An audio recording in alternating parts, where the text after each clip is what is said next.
사랑합니다. 축복합니다. 저희가 그동안 이제 계시록 말씀을 오랫동안 한 30여 주 동안 보았습니다. 지난주에 이제 마지막 지지난주죠. 마지막 22장의 앞부분을 했고요. 사실 22장의 앞부분이 계시록의 결론입니다. 그리고 이제 남은 부분은 에필로그처럼 결론을 끝내고 이제 마지막에 이제 정리하는 말씀만 남아 있습니다. 다음 주가 세대가 함께하는 예배여서 다음 주까지 다른 말씀을 보고 10월 첫 주부터 한 두 주 정도 혹은 이제 길면 3주 정도 이제 계시록 전체를 좀 정리하는 시간을 갖도록 하겠습니다.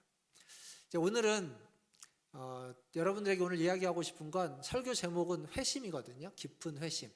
근데 이제 회심만이 아니라 교회에 대한 이야기도 좀 같이 해보려고 합니다.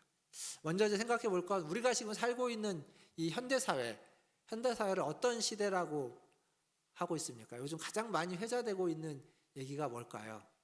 아마 AI, 인공지능이지 않을까 싶습니다.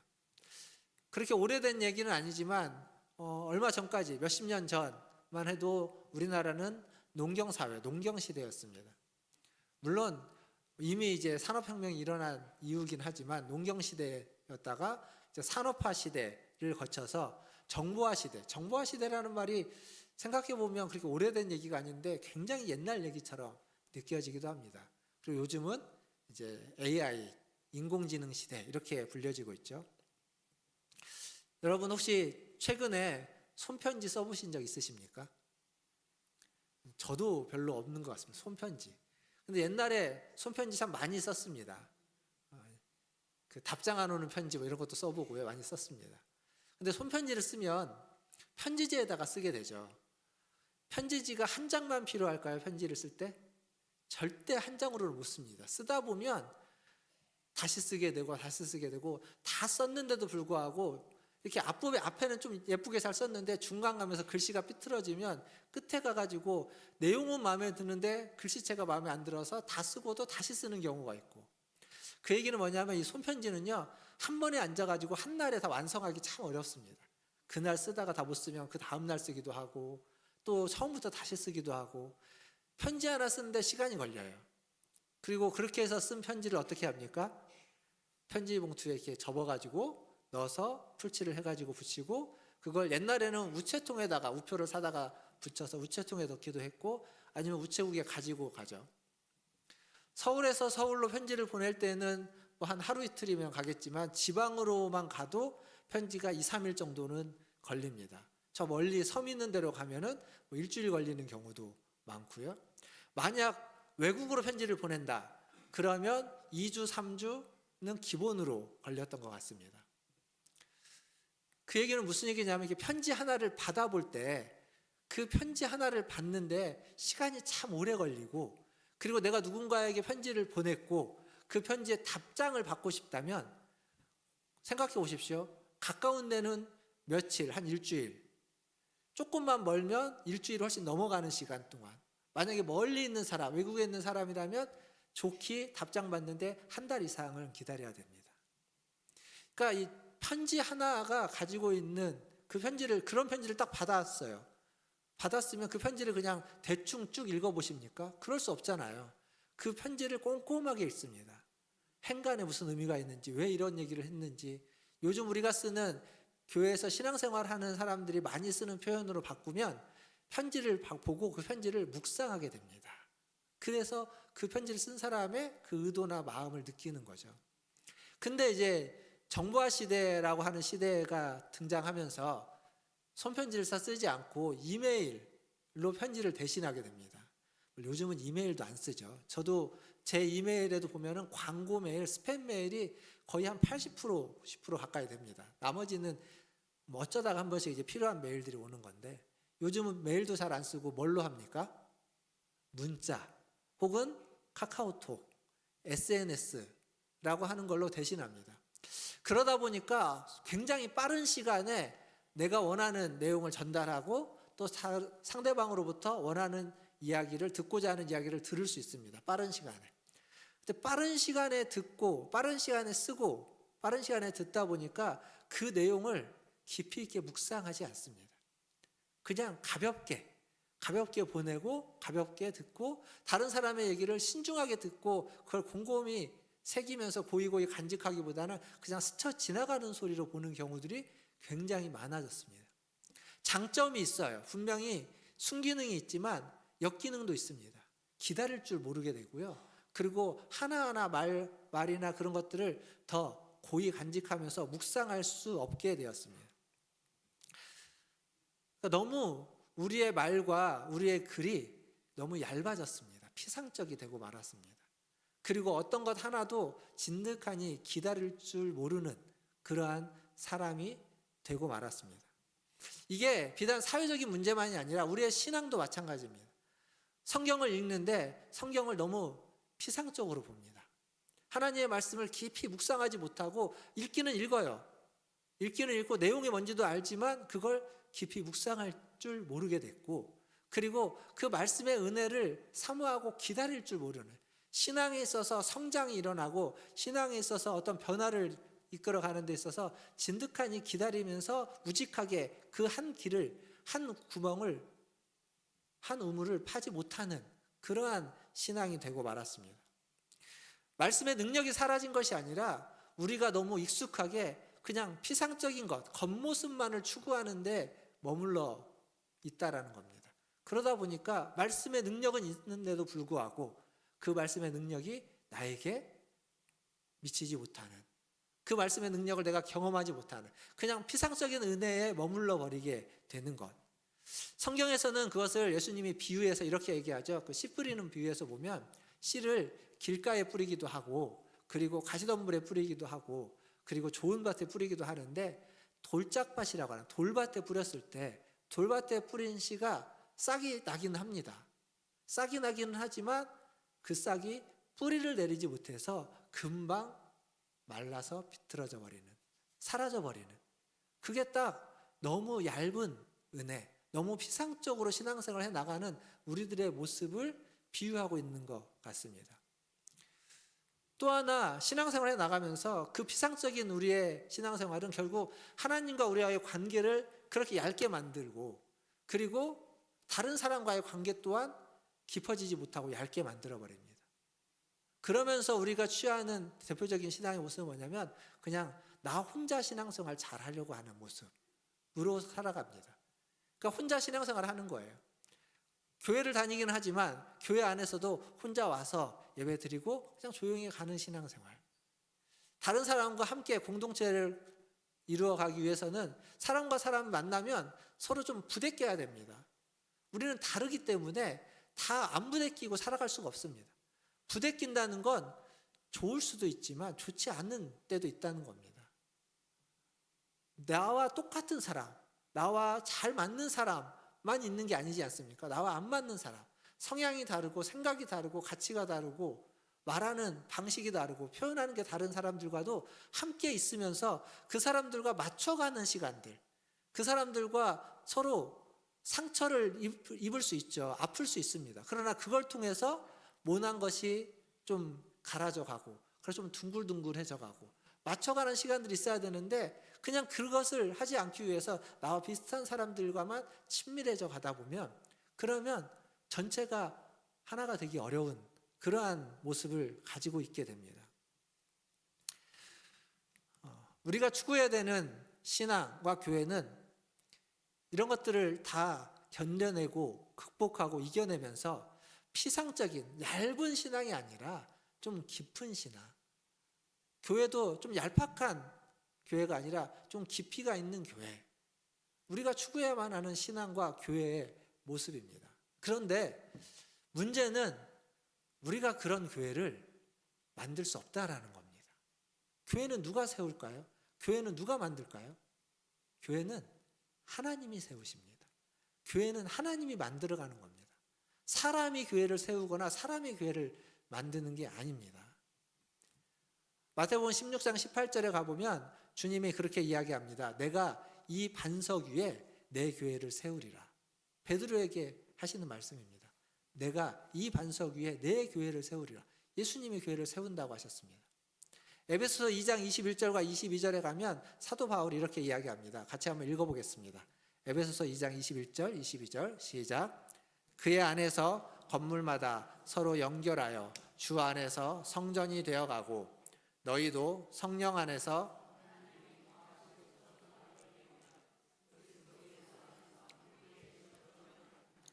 아멘. 자, 여기 보면 바울이 우리가 지어져 가는 성전이라고 이야기했지 우리가 성전을 짓는다고 말하지 않았습니다. 주 안에서 성전이 되어가고 주 안에서 함께 지어져 간다. 우리는 지어져 가는, 만들어져 가는 성전이 되어가는 자이지 우리가 성전을 만들거나 짓지 않습니다. 그럼에도 불구하고 우리가 해야 되는 역할이나 우리의 몫이 전혀 없느냐? 그렇지 않습니다. 우리의 몫이 있습니다. 오늘 이제 회심에 대한 이야기를 교회 얘기랑 섞어서 같이 할 것인데 교회도 마찬가지고 회심도 마찬가지입니다. 회심이라는 게 뭡니까? 회심이라는 건 우리가 만들어내는, 우리가 막 회개할 것들을 기억하고 쥐어짜서 그걸 하나님 앞에서 막 회개하는 거, 이런 게 회심이 아닙니다. 회심은 성령께서 우리 안에서 우리가 이전에 가지 못했던 그러한 어떤 본질적인 우리의 그 잘못과 변화와 주님의 도우심을 구하면서 우리의 마음과 심령을 완전히 돌이키게 하는 이를 회심이라고 합니다. 그냥 죄의 죄목을 회개하는 것과는 좀 다른 표현입니다. 그런데 그것은 하나님이 우리에게 은혜를 주실 때, 그리고 우리 안에서 성령님이 역사하실 때 일어나는 일이지 우리가 하려고 해서 되는 일이 아닙니다. 그래서 이 회심은 또 다른 말로 바꿔보면 비슷한 표현으로 중생이라는 말을 하기도 합니다. 거듭나는 일이 우리가 노력해서 되는 일이 아닙니다. 하나님이 우리에게 역사하시고 성령님이 역사하실 때 일어나는 일입니다. 교회도 우리가 세울 수 없고요. 회심도 거듭남도 우리의 노력으로, 우리의 애씀으로 할 수는 없습니다. 그러나 그럼에도 불구하고 분명히 우리의 몫이, 우리의 역할이 그 안에는 있다라는 거죠. 그래서 오늘 설교 제목을 깊은 회심이라고 했는데, 그냥 하나님이 주시는 회심이니까, 하나님이 허락하시는 일이니까 나는 아무것도 안 하고 가만히 있어도 되느냐? 그렇지 않고 우리는 우리 나름의 그 회심을 위하여 할 역할을 해야 되는데, 그걸 깊은 회심, 바른 회심이라고 좀 이야기하고 생각해 보려고 합니다. 자, 교회란 어떤 곳이냐? 교회란 회심을 통해서 그리스도를 구주로 믿고 고백하는 사람들이 모인 공동체, 이게 교회입니다. 여러분 세례 받으셨습니까? 세례가 뭐냐면 세례가 그겁니다.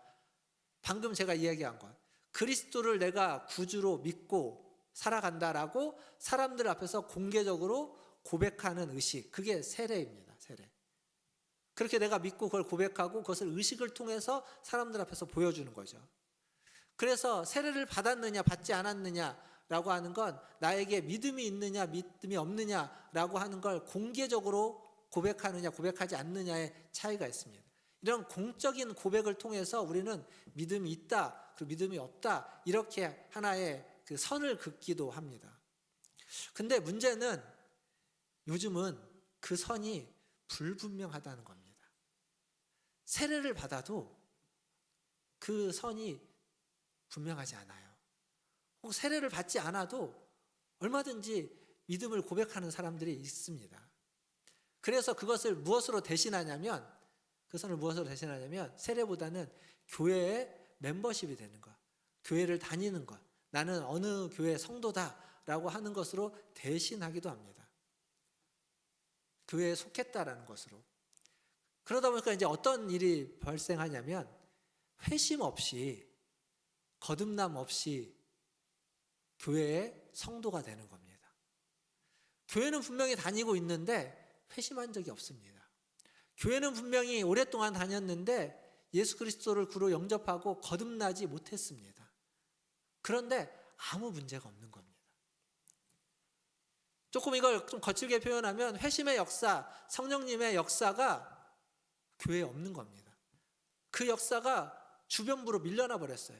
교회의 주된 역사인데 그 역사가 교회를 이끌어가는 주된 일이어야 되는데 그게 주된 일이 되지 않고 저 주변부로 어느 한쪽으로 밀려가서 사라지지는 않았을지 모르겠지만 잘 보이지 않는 그러한 모습이 되고 말았습니다.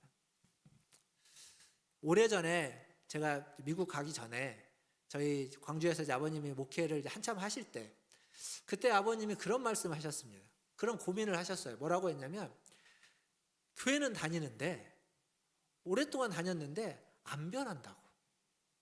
도대체 회심을 어떻게 해야 되는지 그게 고민이다고. 예수님을 만나서 변화가 돼야 되는데 변화가 안 된다고. 근데 그 고민이요, 그때 오래전에 했던 고민이겠지만 지금 저를 포함해서 많은 목회자들이 하고 있는 고민입니다. 사람이 잘 안 변합니다. 제가 저를 봐도 잘 안 변하는데, 여러분도 한번 여러분 스스로를 한번 보시고, 다른 사람 보지 마시고 저 사람 왜 안 변했을까 그런 거 하지 마시고 자기 자신을 한번 보세요. 잘 안 변합니다. 하나님이 능력이 있는데, 하나님이 우리를 창조하셨는데 왜 그 하나님이 나를 변화시키지 않는 건지, 못하시는 건지, 왜 우리는 안 변할까요? 초대교회 성도들은 변했습니다. 사도행전 2장 47절에 가보면 초대교회, 예루살렘 교회의 모습이 어떠한지 성경은 이렇게 기록하고 있습니다. 같이 한번 읽어보겠습니다. 2장 47절 시작. 하나님을 찬미하며 또 온 백성에게 칭송을 받으니 주께서 구원받는 사람을 날마다 더하게 하시니라. 구원받는 사람, 회심하는 사람이 날마다 더해졌다.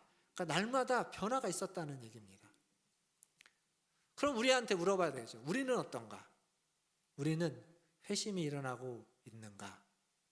회심을 통해서 교회는 변화하고 성장하고 있는가? 슬프게도 우리는 이런 질문 자체를 잘 하지 않습니다. 그 질문의 답이 아니라 이런 식의 질문 자체를 잘 하지 않습니다.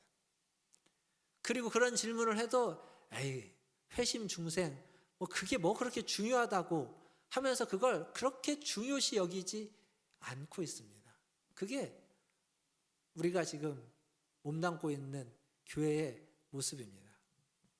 사랑하는 성도 여러분, 스스로에게 한번 물어보십시오. 나는 회심했는가? 나는 과연 회심한 사람인가? 나의 회심은, 회심했다면 나의 회심은 깊은 회심인가? 그냥 얄팍한 회심이지 않는가? 나의 회심은 과연 깊은 회심인가? 나는 그 회심을 통해서 내 믿음은 자라나고 있는가? 스스로 한번 질문해 보시면 좋겠습니다. 제가 한 가지 흥미로운 질문을 하나 던져보겠습니다. 뭐냐면, 여러분은 교회를 다니실 때, 신앙생활을 하실 때 믿음이 먼저였습니까? 아니면 교회를 다니는 것이 먼저였습니까? 어려서부터 신앙생활 하신 분들은 당연히 교회를 다니는 게 먼저였을 겁니다. 근데 좀 이제 어느 정도 크고 청년이 되어서, 어른이 되어서 신앙생활을 했다면 한번 생각해 보십시오. 한번 돌이켜 보십시오. 내가 하나님을 먼저 믿고 교회를 왔는지, 아니면 교회를 와가지고 하나님을 믿게 됐는지. 어떤 게 정답이라는 게 아니고요, 어떤 걸 통해서도 상관이 없습니다. 근데 논리적으로는, 전통적으로는 믿음이 먼저입니다. 제가 아까 앞에서 뭐라고 말했냐면, 교회는 회심한 사람, 회심하여 그리스도를 주로 고백하는 사람들이 모인 공동체, 이게 교회라고 말씀드렸거든요. 그 얘기는 뭐냐면, 안 믿는 사람이 교회를 왔다고 해서 그 사람은 교회가 아닙니다. 그냥 여기에 앉아있는 분인지 교회라고 할 수 없습니다. 그러니까 논리적으로, 전통적으로는 믿음이 먼저입니다. 하지만 실제적으로는 과연 그런가? 꼭 그렇지 않습니다. 이 믿음이 먼저라고 하는 말 속에 담겨져 있는, 약간 우리가 주의해야 될 거 뭐냐면, 그 믿음을 어떤 하나의 경계로 삼아요. 울타리로 삼아서 그 울타리 안에 있는 사람, 믿음 안에 있는 사람, 믿음 밖에 있는 사람, 그 울타리 안에 있는 사람과 울타리 밖에 있는 사람으로 자꾸 나누게 됩니다. 그게 믿음이 먼저라고 생각하는 사람들이 가지게 되는, 굉장히 조심해야 되는 겁니다. 근데 우리는 그걸 좀 넘어서야 돼요. 교회와 믿음의 관계를 좀 이런 식으로 생각하면 좋겠습니다. 우리가 이제 목장을 해보신 적은 없으니까, 해보신 적이 계신 분도 계실지 모르겠는데, 보통 목장을 하면 가축을 이렇게 치다 보면 그 목장에 울타리를 치죠. 이렇게 그 가축이 밖으로 나가지 못하도록, 또 밖에 있는 동물들이 이렇게 안으로 들어와서 가축을 해하지 못하도록 울타리를 칩니다. 근데 그건요, 어느 정도 규모나 크기가 눈에 보일 때 가능합니다. 이렇게 캐나다나 미국 혹은 호주 같은 굉장히 큰 땅에서, 초원에서 가축을 치면요, 울타리를 할 수가 없습니다. 제가 전에 미국에서 여행 다닐 때 보면 이렇게 그냥 뭐 몇 시간이고 가는 그런 초원 지대를 갑니다. 가다 보면 가끔 소들이 모여 있는 데가 있어요. 소 한 몇십 마리, 몇백 마리까지 아니라 몇십 마리씩 모여 있습니다. 근데 도대체 저 소들은 누가 치는 게 분명한데 한 번도 사람을 본 적이 없습니다. 도대체 어떻게 치는 걸까 궁금했습니다. 근데 그 소들은 그렇게 친다고 합니다. 울타리를 칠 수 없으니까 그냥 방목을 하는 건데, 방목을 하면서 그 소들을 어떻게 모으냐면 샘으로 모은다고 합니다. 샘을 파가지고 그 샘에서 깨끗한 샘물을 계속 나오게끔 하면 가축은요, 절대 그 샘을 떠나서 멀리 가지 않는다고 합니다. 멀리 갔다가도 다시 그 샘으로 돌아온다고 해요. 그 샘에서 깨끗한 물이 계속 나오고 있는 한, 샘이 마르지 않는 한 다른 샘으로 가지 않고 그 샘으로 돌아온다고 합니다. 그 샘을 중심으로서 가축이 흩어졌다가 모았다가 하는 걸 통해서 가축을 친다고 합니다. 이게 이제 넓은 곳에서 가축 치는 방식이라고 그래요. 우리의 신앙에 있어서 그 샘은 그리스도입니다. 그리스도. 예수 그리스도가 우리의 샘입니다. 그래서 우리는 그 샘을 떠나서는 안 됩니다. 아니, 떠나서 좀 멀리 갔다가도 다시 그 샘으로 돌아올 수 있어야 됩니다. 그 샘을 중심으로 해서 움직여야 되는 거예요. 우리의 신앙의 태도와 우리의 신앙의 움직임은 그 샘을 중심으로 언제나 갔다가 왔다가 떠났다가 다시 돌아오는, 이것을 반복하면서 우리는 신앙생활을 해나가야 되는 겁니다. 그러다 보면 울타리라는 게 의미가 없습니다. 어떨 때는 울타리 밖으로 나갈 수도 있어요. 그러나 다시 샘으로 돌아올 수 있습니다. 그 얘기는 뭐냐면 울타리 밖에 있는 가축도 그 얼마든지 샘에 와서 먹을 수 있다는 겁니다. 울타리 밖에 있는 자도 얼마든지 샘인 그리스도를 향하여서 나올 수 있다라는 겁니다. 이게 우리의 신앙에 대한, 우리의 교회에 대한 생각을 좀 바꿔야 됩니다. 울타리 밖에 있는 자들을 멸시하거나 울타리 밖에 있는 자들, 하나님을 모른다고 해서 그들을 함부로 이야기할 수 없습니다. 그래서는 안 되는 겁니다. 성경에 나오는 유대인들의 태도가 그거였습니다. 이방인들을 멸시하고 이방인들을 무시하고 세리와 창기와 죄인들을 향하여서 그들은 아주 천대하고 무시하고 멸시했습니다. 그러나 샘을 중심으로 생각하면 그들은 그 샘에 와서 그 샘을 먹어야 되는, 맛봐야 되는 하나님의 은혜가 더 필요한 자들입니다. 샘으로 올 수 있도록 길을 열어주고 문을 열어주고 그들을 오라고 초청해야만 하는 사람들이라는 거죠. 그러니까 복음은 울타리 안과 울타리 밖으로 우리를 나누지 않습니다. 복음은 거저 주는 하나님의 은혜입니다.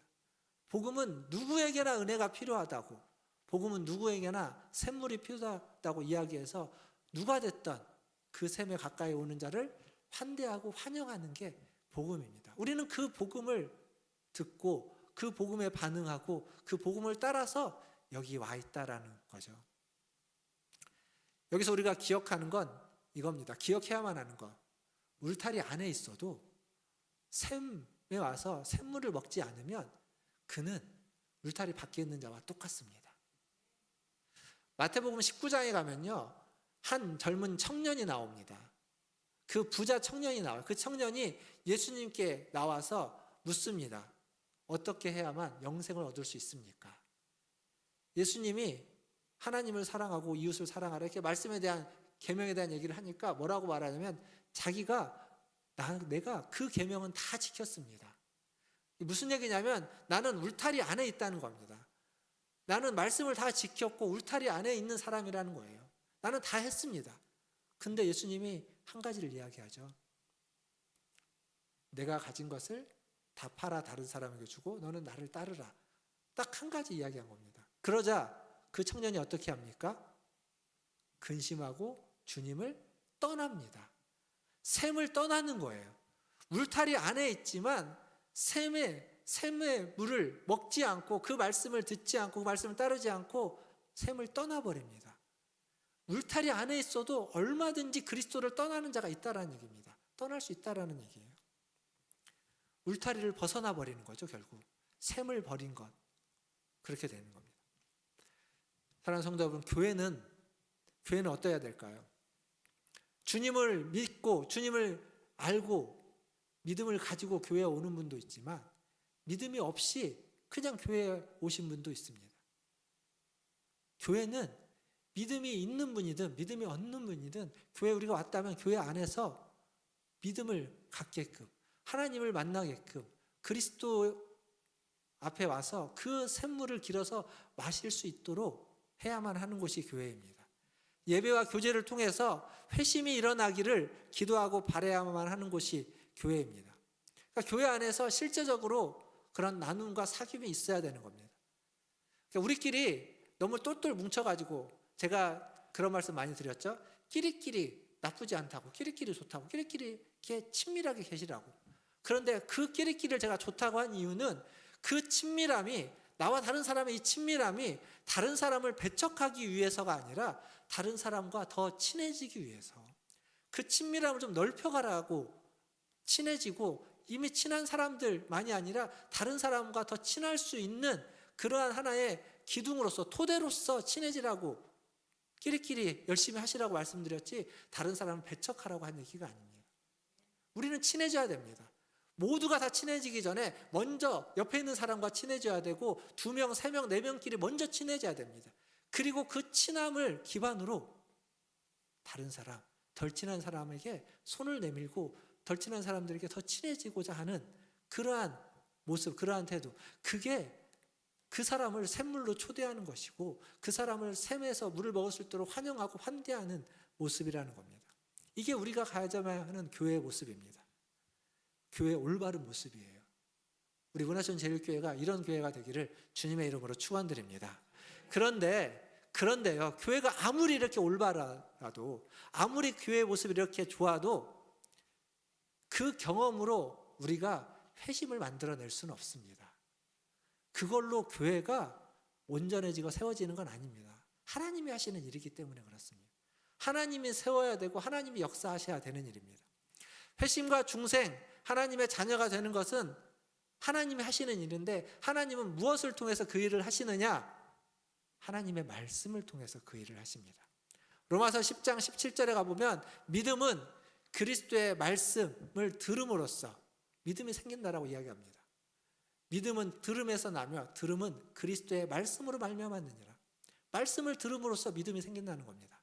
그리고 야고보서 1장 18절에 가면 야고보는 진리의 말씀을 따라서 우리가 나음을 입었다. 진리의 말씀으로 우리를 낳으셨다. 우리가 나았다. 말씀으로 우리는 나았다는 겁니다. 그리고 베드로전서 1장 23절에 가면 베드로는 뭐라고 얘기하냐면, 이거 한번 같이 읽어보겠습니다. 베드로가 한 얘기입니다. 23절 시작. 너희가 거듭난 것은 썩어질 씨로 된 것이 아니요 썩지 아니할 씨로 된 것이니 살아있고 항상 있는 하나님의 말씀으로 되었느니라. 아멘. 하나님의 말씀으로 우리는 거듭났다는 겁니다. 하나님의 말씀으로 우리는 회심케 됐고 하나님의 자녀가 되었다고 이야기합니다. 그러니까 거듭나는 것, 회심하는 일은 사람의 일이 아니라는 겁니다. 하나님의 일이고, 하나님은 그 일을, 성령님이 주도하시지만 성령님은 그 일을 하나님의 말씀으로 하신다라는 거죠. 말씀, 복음, 진리의 말씀이 그 일을 이루어 간다는 겁니다. 그래서 말씀을 가까이 하고 말씀을 읽으라고 계속 강조하고 권면하고 이야기하는 겁니다. 성경에서 보면 진리의 말씀에 대한 이야기를 할 때 사도 바울은요, 사도행전에 보면 가는 곳마다 복음을 전했다고 합니다. 말씀을 전했습니다. 강론했다라고 하죠. 그 얘기는 뭐냐면 지금 우리가 쓰는 표현을 딱 바꾸면 설교했다는 겁니다. 설교. 이렇게 단에서 설교하는 겁니다. 사랑하는 성도 여러분, 그래서 여러분에게 부탁하는 건 설교를 위해서, 이 강단에서 설교하는 이 설교를 위해서 기도해 주십시오. 강단에서 선포되는 말씀이 하나님의 말씀, 설교를 통해서 하나님의 영광이, 복음이 드러나야 되고, 그 복음이 드러날 때 그 복음을 여러분이 듣고 그 설교를 통하여서 하나님의 역사가 여러분에게 교회 안에 일어나야만 한다는 겁니다. 죄인이 거듭나고 회심하는 일은 다른 게 아닙니다. 하나님의 말씀이 선포될 때, 진리의 말씀이 선포될 때 죄인들이 회심하고 하나님 앞에 우리는 거듭나게 되는 겁니다. 그래서 선포되는 말씀을 위해서 여러분이 기도할 때 그 말씀이 하나님의 말씀으로 올바르게 선포되어지고, 그리고 그 말씀을 듣는 여러분들의 신앙이, 여러분들의 믿음이 자라나게 되고, 여러분들이 회심하게 되고, 여러분들이 새로워지게 된다는 겁니다. 이러한 회심의 역사가, 이러한 하나님의 말씀이, 올바른 말씀이 선포되는 역사가 매주일 우리 교회 가운데 일어나기를 주님의 이름으로 축원드립니다. 이제 말씀을 맺겠습니다. 교회는 주님이 세우신다고 말씀드렸습니다. 그러나 우리의 몫이 있다는 거예요. 우리의 역할이 있습니다. 그건 뭐냐면 하나님의 말씀을 신실하게 전하고 하나님의 말씀을 신실하게 들어야 하는 겁니다. 누군가는 신실하게 전해야 됩니다. 누군가는 그 말씀을 전해줘야 됩니다. 바르게, 옳게, 신실하게. 그리고 그 전해지는 말씀을 여러분은 믿음으로, 마음으로, 선함으로, 신실함으로 받아들여야 됩니다. 전하는 것과 듣는 것, 이게 우리의 역할입니다. 그걸 통해서 회심케 하고 하나님의 일을 이루는 건 하나님이 하실 일입니다. 그건 우리가 할 수 있는 일이 아니에요. 우리가 했다고, 우리가 노력했다고 만들어낼 수 있는 일이 아니지만 우리의 노력이 없다면 일어날 수 없는 일이기도 하다는 겁니다. 목사의 직분 여러 가지가 있지만 말씀을 올바르게 전하는 것, 말씀을 바르게 전하는 것, 말씀을 신실하게 전하는 것, 그게 목사의 직분입니다. 그것을 위해서 여러분이 기도해 주시고, 그것을 위해서 여러분이 저를 위해 기도해 주신다면 여러분의 기도가 응답되어지는 줄 믿습니다. 그런데 모든 목사가요, 또 제가 그렇게 탁월하게 말씀을 못 전할지도 모릅니다. 여러분의 마음에, 여러분의 심령에 이렇게 꽂히게끔, 하나님을 만나게끔 말씀을 못 전할 수도 있습니다. 그렇게 전하는 분들이 계십니다. 탁월한 분들이 계셔요. 우리나라에도 있고 외국에도 있고 탁월한 목사님들, 찰스 스펄전, 조나단 에드워즈, 휘필드, 또 누가 있을까요? 여러 사람들이 있는데 그런 분들이 있습니다. 마틴 로이드 존스, 외국 분들 이름만 제가 댔지만 우리나라 분들도 많죠. 그런데요, 그런 분들만이 아니라 그렇지 아니한 분들, 그렇게 유명하지 않고 무명한 분들, 그리고 그렇게 능력이 뛰어나진 않지만 그렇지만 하나님께 쓰임받는 작은 능력을 가진 분들, 말씀을 유창하고 탁월하게 전하진 않지만 더듬더듬 그냥 뒤뚱뒤뚱 하면서 전하지만 그러나 그 속에 신실함이 있는 그 말씀. 여러분은 유창한 말씀에서 은혜 받는 것이 아니라 그 하나님의 말씀이 신실하게 전해지는 그 한 구절에서 은혜 받을 수 있어요. 그래야 듣는 자의 역할을 하는 겁니다. 듣는 자의 역할이 그런 겁니다. 말씀이 잘 전해지도록, 이 강단에서 말씀이 잘 전해지도록, 그리고 그 말씀을 통해서 죄인들이 거듭나고 회심하며 더 깊은 은혜를 누릴 수 있도록, 그렇게 전하고 그렇게 우리가 경청할 수 있도록 우리는 기도해야 됩니다. 그게 우리의 역할이고 우리의 필요입니다.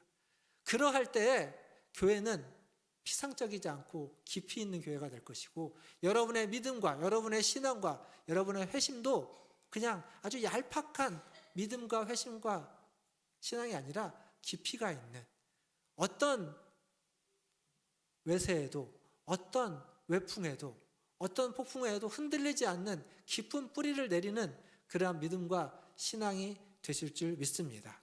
이것이 회심이 필요한 몇몇 사람들에게만 필요한 것이 아니라 우리 모두의 기도이고 우리 교회의 기도 제목이 되었으면 좋겠습니다. 하나님의 말씀이 이 강단에서 신실하게 선포되어지고 그 말씀을 믿음으로 신실함으로 내가 듣고 받아서 그 하나님의 은혜를 사모하는, 그것이 저와 여러분 우리 교회의 기도 제목이면 좋겠습니다. 그렇게 해서 날마다 구원받는 자의 수가, 매 주마다 구원의 역사가 일어나는 우리 문화촌 제일교회가 되기를 주님의 이름으로 축원드립니다. 지금은 한국교회가 칭송받지 못합니다. 그러나 그렇게 말씀이 선포되고 그렇게 여러분이 기도하고 그렇게 말씀을 들으면 지금은 조롱받다 할지라도 그렇게 우리가 말씀을 듣고 선포하고 들어 나가면 언젠가는 조롱이 칭찬으로 세상에서 하나님의 영광을 드러내면서 구원받는 자의 수가 날마다 더해져가는 그러한 은혜가 우리 교회를 통하여서 이 세상 가운데 펼쳐지기를 주님의 이름으로 믿고 축원합니다. 기도하겠습니다. 시간 기도할 때 그렇게 기도하면 좋겠습니다.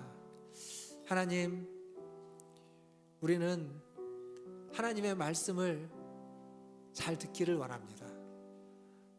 하나님의 온당한 온전한 말씀을 듣기를 원합니다.